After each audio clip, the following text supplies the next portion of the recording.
तो चलिए देखते हैं इन दस्तावेजों में क्या मुख्य बातें निकल कर आती हैं। हाँ, तो शुरुआत करते हैं अनुच्छेद 19 से। इसमें 6 खास आज़ादियां दी गई हैं। जो जानकारी है उसके हिसाब से यह हैं बोलने और अपनी बात रखने की आज़ादी, हाँ, शांति से बिना हथियारों के इकट्ठा होने का हक, संघ या सहकारी समितियां बनाने का अधिकार, भारत में कहीं भी आने जाने की छूट। देश के किसी भी हिस्से में रहने और बसने का अधिकार। सही। तो कोई भी पेशा या कारोबार करने की स्वतंत्रता। और दिलचस्प बात यह है कि सुप्रीम कोर्ट ने बोलने की आज़ादी में प्रेस की आज़ादी और सूचना के अधिकार को भी शामिल माना है। हाँ बिल्कुल, ये नोट्स में भी है। पहले एक संपत्ति का अधिकार भी था, वो बाद में हटा दिया गया। हाँ, वो हटा दिया गया था। ये 6 आज़ादियां, जैसा आपने कहा, लोकतंत्र की जान है। लेकिन यहाँ एक संतुलन दिखता है। संविधान ये आज़ादियां तो देता है, पर साथ ही अनुच्छेद 19 के खंड 2 से 6 में इन पर उचित रोक लगाने की गुंजाइश भी रखता है। अच्छा, उचित रोक। हाँ, रीजनेबल रिस्ट्रिक्शंस।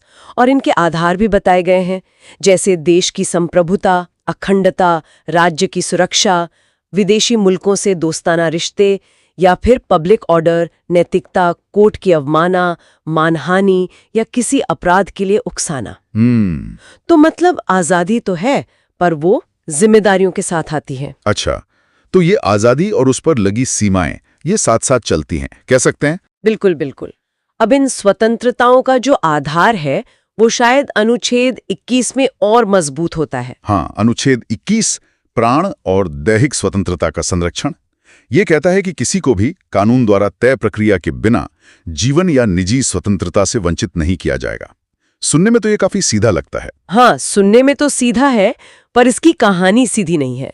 जैसा कि ये सामग्री भी बताती है, सुप्रीम कोर्ट ने खासकर मेनका गांधी मामले के बाद इसकी बहुत गहरी व्याख्या की है। बहुत ज्यादा। अच्छा, किस तरह से? अब ये सिर्फ जीने तक सीमित नहीं है। इसमें सम्मान से जीने का अधिकार, निजता का अधिकार, राइट टू प्राइवेसी, रहने की जगह, स्वास्थ्य, शिक्षा का अधिकार। हाँ, शिक्षा का अधिकार तो अब अनुच्छेद 21A भी है। बिल्कुल, वो इसी से जुड़ा है। ये सब इसमें शामिल माने गए हैं। और यहाँ एक और बात अहम है, विधि द्वारा स्थापित प्रक्रिया और विधि की सम्यक प्रक्रिया का फर्क। हाँ, प्रोसीजर एस्टैब्लिश्ड बाय लॉ और ड्यू प्रोसेस ऑफ लॉ।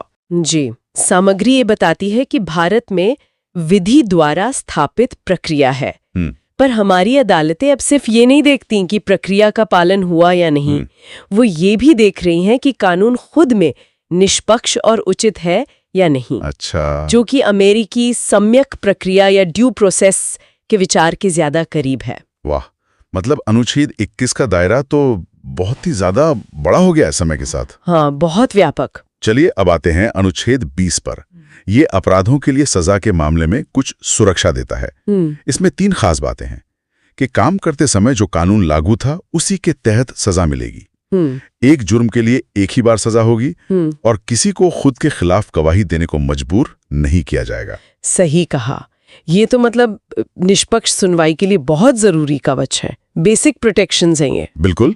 और फिर है अनुच्छेद 22। ये गिरफ्तारी और हिरासत से जुड़े कुछ अधिकार देता है। हाँ, जानकारी के मुताबिक गिरफ्तार व्यक्ति को वजह जानने का हक है, वकील चुनने का हक है और 24 घंटे में मजिस्ट्रेट के सामने पेश होने का हक है। जी, लेकिन इसी में एक थोड़ा विवादास्पद पहलू भी जोड़ा है। वो क्या? वो है निवारक निरोध, प्रिवेंटिव डिटेंशन। अच्छा, प्रिवेंटिव डिटेंशन। हाँ, इसका मतलब है कि किसी व्यक्ति को जुर्म करने से रोकने के लिए सिर्फ शक के बिना सुनवाई के हिरासत में लेना। ओहो, बिना सुनवाई के? जी, और सामग्री में कुछ कानूनों का जिक्र भी है, जैसे राष्ट्रीय सुरक्षा अधिनियम यानी NSA, जो राष्ट्रीय सुरक्षा के आधार पर हिरासत की इजाजत देता है, और UAPA गैर कानूनी गतिविधियां रोकथाम अधिनियम, जो आतंकवाद से निपटने के लिए है। ये तो काफी गंभीर बात है। हाँ, और ये हमेशा से एक बहस का मुद्दा रहा है। व्यक्ति की आजादी और राज्य की सुरक्षा, इनके बीच संतुलन का। तो अनुच्छेद 23 जो है वो मुख्य रूप से 2 चीजों पर रोक लगाता है। एक तो है मानव तस्करी, इंसानों की खरीदो फरोख्त, और दूसरा है बेगार, जबरदस्ती काम कराना। बिल्कुल, बिना पैसे दिए किसी से जबरदस्ती काम करवाना, इसे संविधान एक दंडनीय अपराध मानता है। लेकिन क्या इसका कोई अपवाद भी है? क्या राज्य कभी अनिवार्य सेवा ले सकता है? जी हाँ, एक अपवाद है, राज्य सार्वजनिक उद्देश्यों के लिए, जैसे मान लीजिए सैनिक सेवा है या कोई और जरूरी सामाजिक काम, उसके लिए अनिवार्य सेवा लागू कर सकता है। पर इसमें यह जरूरी है कि ऐसा करते वक्त धर्म, मूलवंश, जाति या वर्ग के आधार पर कोई भेदभाव ना हो। ठीक है। और अनुच्छेद 24? ये तो शायद बच्चों से जुड़ा है ना? हाँ, बिल्कुल।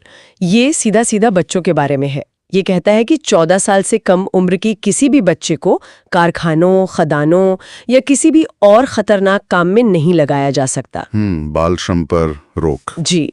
इसी के तहत फिर वो बाल श्रम निषेध एवं विनियमन अधिनियम 1986 भी आया था, जिसमें बाद में बदलाव भी हुए। अच्छा। तो ये तो हुई शोषण के विरुद्ध सुरक्षा। अब आगे बढ़ते हैं धर्म की स्वतंत्रता की ओर।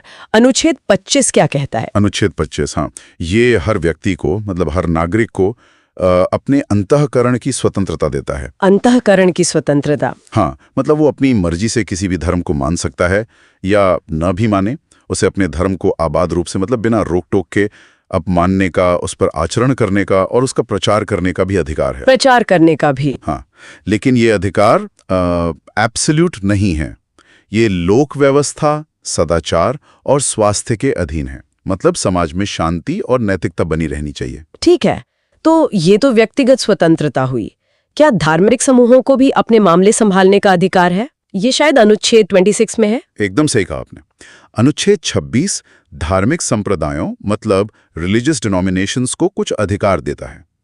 वो भी लोक व्यवस्था, सदाचार और स्वास्थ्य का ध्यान रखते हुए अपनी धार्मिक और धर्मार्थ संस्थाएं बना सकते हैं, उनका प्रबंधन कर सकते हैं। अच्छा। हाँ, और अपने धार्मिक मामलों को खुद देख सकते हैं, संपत्ति वगैरह रख सकते हैं और कानून के हिसाब से उसका प्रशासन कर सकते हैं। समझ गई।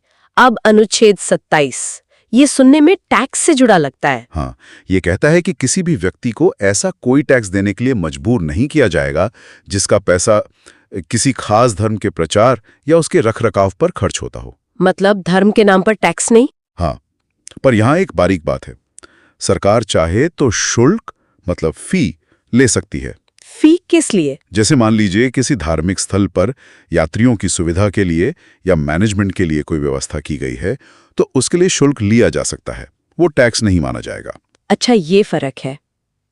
और अनुच्छेद 28, ये शिक्षण संस्थानों में धार्मिक शिक्षा के बारे में है? जी हाँ, अनुच्छेद 28 में शिक्षण संस्थानों में धार्मिक शिक्षा या उपासना को लेकर नियम है। इसमें मोटे तौर पर 3 बातें हैं। पहली, जो संस्थान पूरी तरह सरकारी पैसे से चलते हैं, उनमें कोई धार्मिक शिक्षा नहीं दी जाएगी। ठीक। दूसरी, अगर कोई संस्थान बना ही किसी ट्रस्ट के तहत है जिसमें धार्मिक शिक्षा देना जरूरी है, तो वहां छूट है, भले ही उसका प्रशासन राज्य देख रहा हो। और तीसरी बात, जो संस्थान राज्य से मान्यता प्राप्त हैं या सहायता लेते हैं, उनमें किसी छात्र को उसकी मर्जी के बिना, या अगर वो नाबालिग है तो उसके पेरेंट्स की मर्जी के बिना किसी धार्मिक शिक्षा या उपासना में शामिल होने के लिए मजबूर नहीं किया जा सकता। ये काफी स्पष्ट है। अब आते हैं अगले अधिकारों पर, अनुच्छेद 29 और 30, जो संस्कृति और शिक्षा से जुड़े हैं। अनुच्छेद 29 क्या कहता है? अनुच्छेद 29 अल्पसंख्यकों के हितों की रक्षा की बात करता है, पर यह सभी नागरिकों के वर्गों पर भी लागू होता है। ये कहता है कि भारत के किसी भी हिस्से में रहने वाले नागरिकों के किसी भी वर्ग को, जिनकी अपनी कोई खास भाषा, लिपि या संस्कृति है, उसे बनाए रखने का अधिकार होगा। अच्छा, अपनी पहचान बनाए रखने का अधिकार। हाँ, और इसी में यह भी है कि राज्य द्वारा चलाए जा रहे या मदद पाने वाले किसी भी शिक्षण संस्थान में किसी भी नागरिक को सिर्फ धर्म, मूलवंश, जाति, भाषा या इनमें से किसी आधार पर एडमिशन देने से मना नहीं किया जाएगा। ये बहुत जरूरी है। और फिर अनुच्छेद 30, ये खासतौर पर अल्पसंख्यकों के लिए है। जी, अनुच्छेद 30 विशेष रूप से अल्पसंख्यकों को अधिकार देता है, चाहे वो धर्म के आधार पर अल्पसंख्यक हों या भाषा के आधार पर। उन्हें अपनी पसंद के शिक्षण संस्थान स्थापित करने और उनका प्रशासन करने का अधिकार है। मतलब वो अपने स्कूल कॉलेज खोल सकते हैं और चला सकते हैं। बिल्कुल। और सरकार जब सहायता देगी तो इस आधार पर भेदभाव नहीं करेगी कि वो संस्थान किसी अल्पसंख्यक वर्ग का है। तो हमने आज अनुच्छेद 23 से 30 तक देखा। ये अनुच्छेद शोषण से सुरक्षा, धार्मिक स्वतंत्रता और अल्पसंख्यकों के सांस्कृतिक और शैक्षिक अधिकारों की गारंटी देते हैं।